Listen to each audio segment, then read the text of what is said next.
s'ouvrir à la présence de Dieu. Bonjour, en cette 12e journée de l'Avent. Moi j'ai toujours beaucoup aimé cette période de l'Avent avec cette féerie des lumières qui envahit nos rues, nos magasins, nos maisons. Ça fait pétiller en moi un bonheur d'enfant. Et puis je vois là comme une revanche sur le changement d'horaire de la fin octobre qui donne l'impression qu'on décide, qu'on veut précipiter notre quotidien dans un peu plus d'obscurité, alors que tant de choses déjà plombent, obscurcissent notre quotidien. Alors voilà, ces étoiles, ces scintillements, ces décorations me font du bien. J'ai besoin de lumière.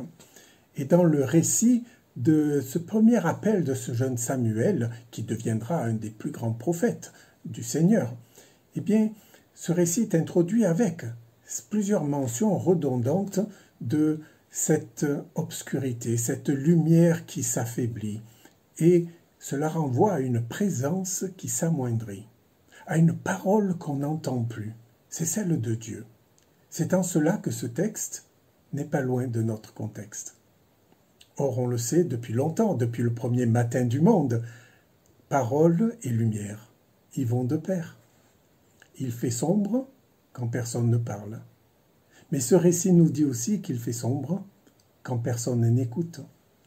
Alors dans cette histoire, lorsque le Seigneur appelle ce jeune Samuel, plusieurs fois, celui-ci ne l'entend pas parce qu'il n'éclaire pas sa vie, il n'en discerne pas l'origine. Et d'ailleurs, les 3 premières fois, on ne sait même pas comment le Seigneur l'appelle.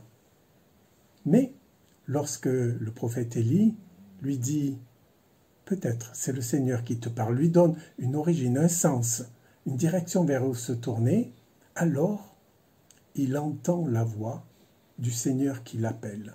Il entend son nom. Pour moi, c'est cela le sens du temps de l'Avent.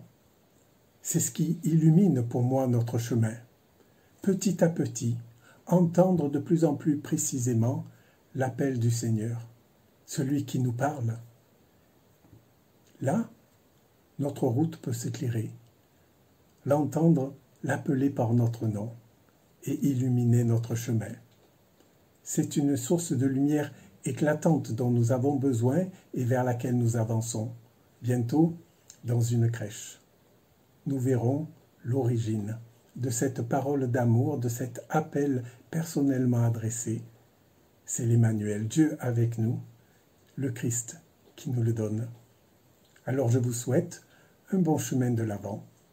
À très bientôt, éclaboussé de sa lumière. Que le Seigneur vous parle.